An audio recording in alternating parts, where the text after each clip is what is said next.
A news reporter named April covers a story about a series of mysterious and well-coordinated thefts happening across the city of New York. The gang responsible for these thefts is known as the Foot Clan, a gang of thieves, stealthily stealing items from unsuspecting people. Later that evening, as April walks across an empty lot, she comes upon a group of thugs stealing merchandise from a van. They pin her to the ground, attempting to rob her when suddenly the single light in the lot goes out. By the time a nearby police unit arrives, the thieves have been tied up. April discovers a weapon lying on the ground and puts it in her purse, unaware that a pair of mysterious eyes is watching her from a manhole cover. The figure mutters under his breath before disappearing underground.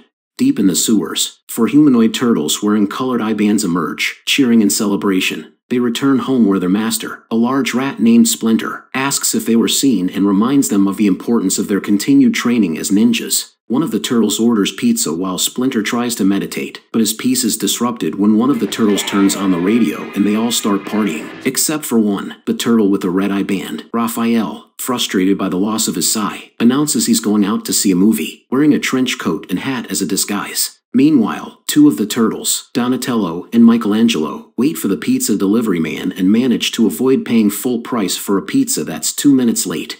While out, Raphael trips up a couple of thugs trying to steal from an elderly woman. As they flee into a nearby park, Raphael follows and encounters a vigilante named Casey Jones, who is armed with baseball and cricket bats and wears a hockey mask. Raphael and Casey argue over how to deal with the thugs and end up fighting each other. The fight ends with Raphael in a garbage can, fuming over being called a freak. Come back here!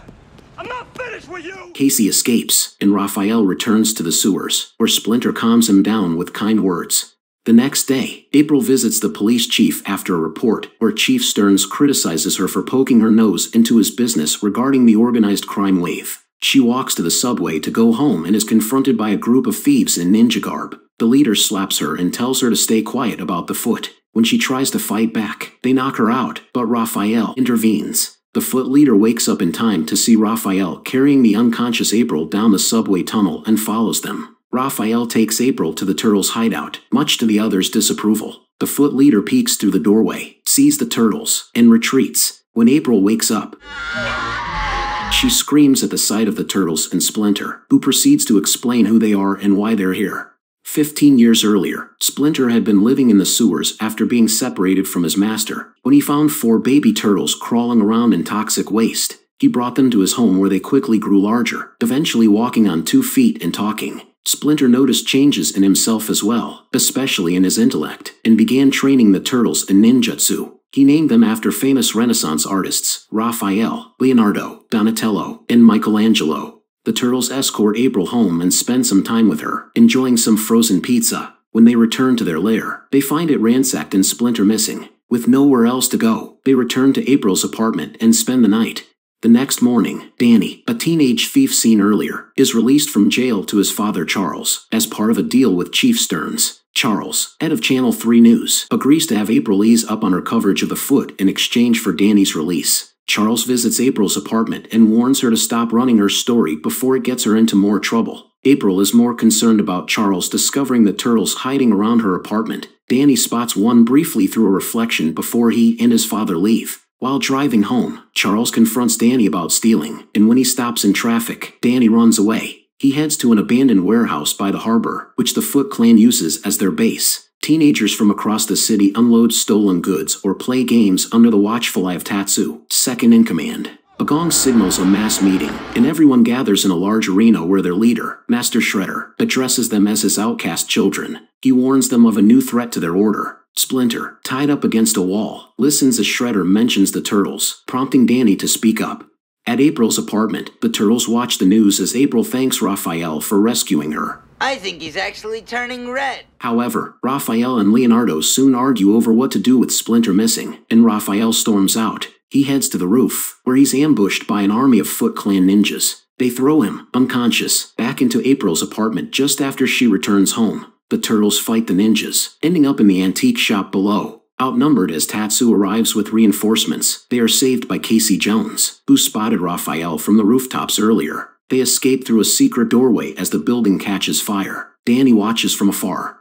They hide out at a farm that belonged to April's family. Raphael remains unconscious while Leonardo keeps a constant vigil. April records events in a diary and sketches the turtles, trying to resist Casey's charm. When Raphael awakens, the turtles reconcile and resume their training. Despite their absence from the city, Shredder is determined to find them, suspecting their fighting style reminds him of the past. While meditating, Leonardo contacts Splinter and convinces the others to join him in a seance that night. They share a vision of Splinter, who tells them how proud he is and that they have mastered training of the mind, becoming true ninjas, before disappearing. The turtles decide to return to New York to rescue him. At the Foot Clan warehouse, Danny discovers Splinter, who senses Danny's confusion and speaks to him. He offers guidance, telling Danny that all fathers care for their sons despite Danny's anger toward his own father. The turtles return to their lair and find Danny hiding in a closet. He tells April he ran away from his father but will go back if he can spend the night. Everyone agrees, and April shows him one of her drawings of the turtles. That night, Danny sneaks out, drawing Casey's attention, who follows him. They head to the Foot Clan hideout, where Danny seeks out Splinter while Casey knocks out a foot ninja and takes his outfit. Danny visits Splinter, who tells him about his time in Japan with his master Yoshi. Splinter imitated Yoshi's ninjutsu practices. Yoshi competed with Orokusaki for the love of a woman named Yang Chen, who loved only Yoshi. She convinced Yoshi to flee with her to America, but Saki followed and killed them in a rage. Splinter escaped from his cage and attacked Saki, scarring his face. Saki retaliated, slicing part of Splinter's ear before vanishing. Danny asks what became of Saki, to which Splinter replies that no one knows, but Danny wears his emblem on his headband. Shredder discovers them, removing the drawing from Danny's pocket. He angrily walks away to gather his forces, ordering Tatsu to kill Splinter. Hearing this, Danny rushes back and encounters Casey, explaining they need to rescue Splinter. They free him but are stopped by Tatsu and ninjas. Meanwhile, the Foot ambushes the turtles in their hideout but are met with a surprise attack. The turtles fight back and bring the battle to the streets above, eventually ending up on a rooftop. Casey battles Tatsu and ends up overpowering him. When the kids are about to get their revenge, Splinter questions their so-called family, saying that Shredder only used them. After dealing with the remaining ninjas, the turtles are surprised by Shredder's appearance. He fights the turtles, who prove no match for him. When they ask about Splinter, Shredder mocks them, implying Splinter is dead. Furious, Leonardo attacks but is pinned. The other turtles are forced to surrender their weapons. Before Shredder can strike another blow, Splinter appears on the roof, addressing Shredder as Orokusaki. Shredder charges Splinter with a spear but is flipped over the roof by Splinter's quick moves using Michelangelo's discarded nunchaku. Splinter uses the nunchaku to hold Shredder precariously over the edge. When Shredder throws a knife at him, Splinter lets go, causing Shredder to fall into a garbage truck's compactor. Casey casually flips a switch, crushing Shredder's mask. The turtles reunite with Splinter as police arrive and question the remaining Foot members, who reveal the location of the stolen goods. April is preparing to run a final update on the story when Casey arrives, and she gives him a celebratory kiss. The turtles cheer, and as they exchange slang catchphrases, Splinter comes over and says that he always liked the word cowabunga. The turtles agree and unanimously shouts, "Cowabunga!" Did you like our movie recap? Please don't forget to like and subscribe to our channel. To be updated for new movie recaps, hit the notification bell.